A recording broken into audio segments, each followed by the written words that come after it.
understands fully. Rob Roberts. Thank you, Madam Deputy Speaker. It's my pleasure to be able to bring this week's parliamentary business to a close with today's adjournment. I thought I'd break with convention and try to leave aside beer and cake and police reports and focus on things that actually impact on my constituents on their day-to-day lives. Who knows, maybe it'll catch on, fingers crossed. We live in hope. Rather than springing it on the Minister at the end, I shall let him have advance warning that I shall be asking for some time for a constituency visit later on, as well as funding to move this project forward, just to give him something to think on whilst I dilate on the issue. So, the issue at hand, Madam Deputy Speaker, barely a day can go by without hearing the words levelling up. It has been the central plank of the government's communication efforts over the past couple of years since the general election. And whilst levelling up is still something of a nebulous phrase that hasn't been particularly clearly defined, it seems relatively clear that it does represent a fundamental shift towards assisting those regions and communities that have previously been left behind. There are, of course, many ways that this can be achieved, but in the case of my constituency of Delyn, I have long maintained that the thing that we need most of all is excellent transport links. Delyn will be one of those constituency names that will have people scratching their heads wondering where's that, with some residents not even realising that this particular part of Flintshire in North East Wales has that name. But we've got Deeside to the east of us with light industry of the industrial parks there, as well as a major manufacturer in Airbus, and then Chester further east of that with connections to Liverpool and Manchester from there. Significant job opportunities in all those areas. To the west, we have the stunning North Wales coast, which brings not only a joyful experience, but also a further opportunity for jobs in the thriving North Wales tourist sector, despite Welsh Labour Government's best efforts to cripple tourism and hospitality over the past 12 months. My constituency includes a 15-mile stretch of that coastline, from Oakenholt in the east to Gronant in the west, and along that coastal path we find some of the most deprived areas of Delyn. Broadly in the middle of that stretch, we find the town of Hollywell and its adjoining village of Greenfield. Much of Hollywell and Greenfield is in the top 20% of the most deprived areas of Wales, some parts in the top 10%. And with those pockets of deprivation comes the obvious difficulty of not being able to afford the rising costs of running a vehicle to get to work, even if suitable work can be found locally. Addressing the fundamental causes of this deprivation is key, the most pressing of which is clearly improving the transport network. As part of the 2019 general election campaign, the vast majority of doors upon which I knocked in Hollywell and Greenfield were consistent and strident in their request that a new train station was established to serve their region. Earlier this week, I asked constituents for their feedback on social media, and I've picked out a small selection, but in truth they're all very, very similar. Pam Lloyd said, "With the bus service from Greenfield to Chester or Rhyl taking forever to get there, 1 hour 20 minutes on a good day, a train to the same destinations would take less than half an hour and be more reliable and comfortable."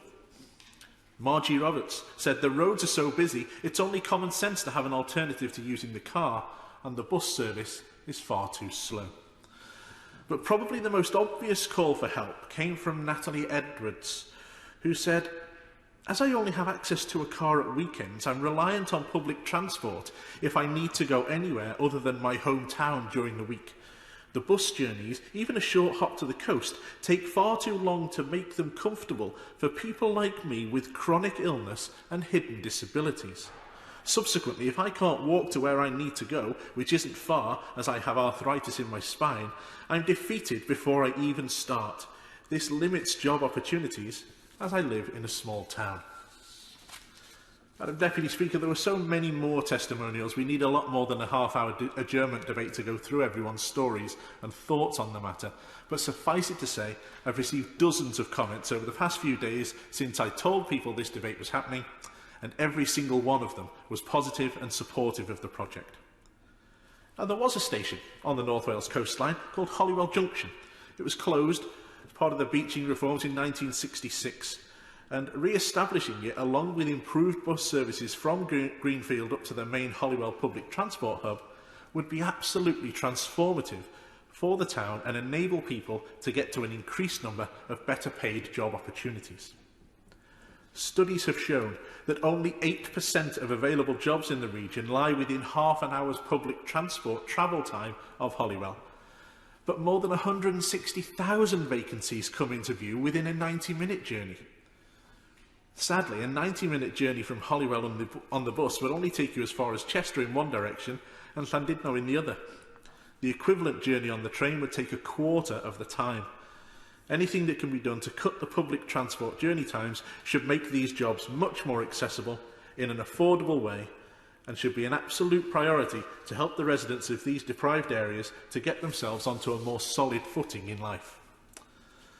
But not only getting people out to jobs though, Madam Deputy Speaker, Hollywell in and of itself has some fantastic reasons to visit. The town name of Hollywell being somewhat of a giveaway, as it's the location of St Winifred's Well, which is the oldest continually visited pilgrimage site in the whole of Britain, as well as the beautiful Greenfield Valley, both of which are well worth the trip. A station would bring more tourism into the town, which would further improve the economic outlook. Indeed, the County Council's local development plan identified the area of Hollywell as a tourist hub for the county. And in addition to the Well site and Greenfield Valley already mentioned, both of which see visitors of around 40,000 per year, hundreds of thousands of people use the Flintshire section of the Wales Coastal Path, which runs adjacent to the tracks. For businesses, enabling fast connections to the Deeside industrial parks and beyond would mean that companies based outside the region currently would have the opportunity to expand into local industrial zones in Greenfield and Baghilt and Mostyn. The train station would work in conjunction with the upcoming Levelling Up Fund bid for the constituency, which is focused on job creation and regeneration of those zones, which will in turn make the area more attractive for new and existing companies to grow into. Another of the interesting demographic situations in my constituency is that we have a much higher than average over 65 population. The average UK constituency has 18.6% of its residents over 65. Delyn has 23.5%. And whilst 5 percentage points doesn't sound like a lot, when you're talking about 70,000 people, that's an extra 3,500 over 65s than the average constituency. And as we're all aware, it's this demographic that is more likely to rely on public transport to get around. So we also have a large number of children. So a large number of children at one end and a large number of people above retirement age at the other. But in the middle, we've got a drop in numbers. And in the middle, we're much lower than the average constituency in terms of those years that other people have called the economically active years. Making it easier for people to be able to stay living in the area by ensuring that work opportunities are more accessible in the wider region would do a huge amount to stop the working age exodus and ensure that those skilled workers that we have in Delyn in abundance are able to get to the jobs further afield without having to move out of the area. Getting the bus from Hollywell to Chester currently takes about 90 minutes when they're on time, which is rare. Bearing in mind that that's the journey of just 17 miles, that's an average speed of 11 miles an hour. Getting a train from Hollywell to Chester would take about 20 minutes. A quarter of the time. The older constituents would be able to take advantage of massively reduced travel times the other way up to the coast. And there have been a significant number of studies that show how important outdoor coastal and countryside areas can be in maintaining our physical and mental well-being, particularly as we get older. There are other developments that are planned in the region that would be complemented by a new station at Greenfield, making the entire network more viable and user-friendly, including the upcoming development of Chester Station, which has been long promised, changes on the Wrexham to Bidston line, and an integrated transport plan that will hopefully come to fruition in the North Wales Metro scheme. Although with that final one, it does appear that Welsh Government is focusing all its resources on the South Wales Metro rather than developing the North. I'm really keen to work with the Welsh Government to develop that project, which could really benefit the people of Delyn, but sadly, so far there's been no engagement or significant funding allocated to that project. In terms of the environmental issues, currently 80% of Delyn's workers use private cars to get to work compared to just 63% nationally.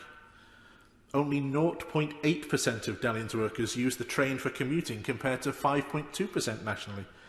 Increasing the proportion of people using trains in this way, as well as for their leisure activities, would make a huge difference to the carbon footprint of Hollywell and of North Wales generally, particularly when combined with the recommendations in Sir Peter Hendy's Union Connectivity Review to electrify the North Wales coastline, which I hope the Government will move forward with as soon as possible, as it will go some way towards helping achieve that net zero by 2030 target. And at this point, Madam Deputy Speaker, I'd like to pay tribute to some of the members of Hollywell Town Council, particularly Councillor Barry Scragg and Community Engagement Officer Martin Fernley, who have been the main drivers of this project for the past 5 years or so.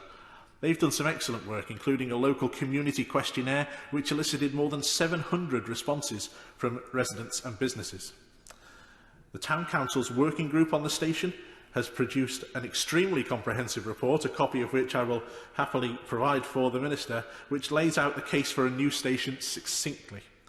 Their figures show that the catchment area for a station in Greenfield would be around 20 to 25,000 people, which is significantly more than existing stations along the line in Prestatyn, Flint, Penmaenmawr and Abergele, all of which are already shown to be sustainable. The report of the Town Council has since been backed up by a formal transport study from planning specialists Mott MacDonald, commissioned by Flintshire County Council. Their report clearly states, and I quote, "Combined with incremental rail revenue, the total cost of the scheme is negative, with revenue more than offsetting investment and operating costs." And that's without even taking into account, Madam Deputy Speaker, all of the wider socio-economic benefits I've already mentioned. This study recommends moving to a strategic outline business case, and the initial steps of the process is announced last year for Project Speed. And as speed is certainly of the essence in providing vital transport links to this left-behind town, there's no reason for this to take years. Much of the old station infrastructure is still there, and the access is good. Land for car parking is readily available, and the tracks are obviously still in place and in use. And while transport may in many ways be a devolved competence for the Welsh Government to deal with, transport infrastructure under which this type of project would come is a reserved matter for the UK Government. So, as I mentioned to the Minister at the beginning, I shall draw to a close with my request, which is twofold and hopefully simple to deliver. Will you first of all find the time to join me on a visit to Hollywell and look at the site and hear about the plans from town councillors and local residents? And secondly, will you commit to providing the funding necessary for the development of a strategic business case and the follow-on initial stages of that process in order to confirm what the feasibility study has already been very clear about? The need for a station to serve Hollywell and Greenfield is vital, would be transformative for some of the most deprived parts of my constituency, and would truly facilitate the levelling up of these communities. Importantly, it would also confirm to the people of Delyn that despite there being a Welsh Government overseeing many aspects, the UK Government hasn't forgotten them, hasn't abandoned them, and is committed to their success and prosperity as much as any other region of the United Kingdom. Minister Robert Courts. Thank you, Madam Deputy Speaker, and I congratulate my honourable friend, the member for Delyn, on securing this important debate regarding plans for Greenfield in his Delyn constituency. I've listened very carefully to his plans and his suggestions for Greenfield, and I will do everything I can to offer some constructive suggestions in the course of this short winding up speech. I've heard his request for a visit. That's one I will be very happy to pass on to the Rail Minister to be considered further, and I'm sure he will hear back in due course. Madam Deputy Speaker, we can be clear at the outset that infrastructure improvements are needed in order to level up the Hollywell area of Delyn. These improvements would help to bring Delyn's constituents closer to the job opportunities that my honourable friend has referred to, those opportunities that exist in the wider North Wales and North West of England economic region. In October, the Chancellor announced Barnet-based funding for the Welsh Government of £18 billion per year, delivering the largest annual funding settlement since devolution over 20 years ago. This represents a 2.6 rise in the Welsh Government's budget each year, equating to £120 per person in Wales for every £100 per person of equivalent UK government spending in England, ensuring that the Welsh Government is well funded to deliver all of their devolved responsibilities. My honourable friend, of course, has referred to the Welsh Government's funding that's been provided to explore options for the Greenfield station's development. The outcome and results of that feasibility study will, of course, be very important in his journey for securing funding, and it'll be important for him and for the department to go through that in some detail, which I know he will do. There are a number of options he can explore at the same time. The first of those to engage with the Rail Minister on is the Rail Network Enhancements Pipeline, RNEP.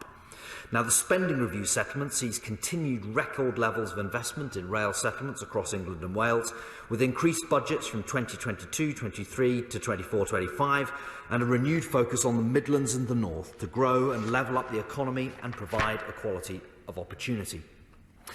The Department for Transport has also had the New Stations Fund, Madam Deputy Speaker, and that supports proposals for new stations and for the restoration of old station sites.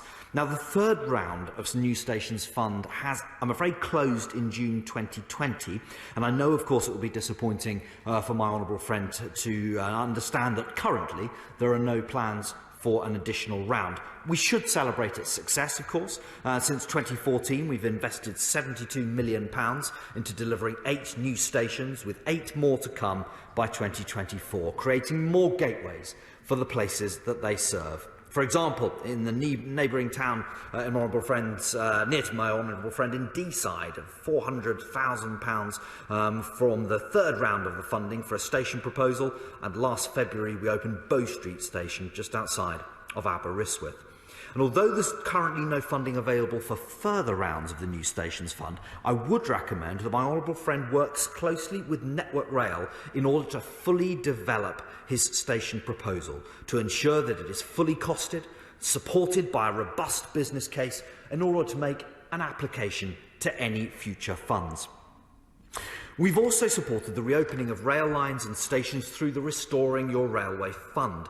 This is a £500 million fund delivering our manifesto commitment and reopening lines and stations such as those closed in the Beeching report, reconnecting smaller communities, regenerating local economies and improving access to jobs, homes and education.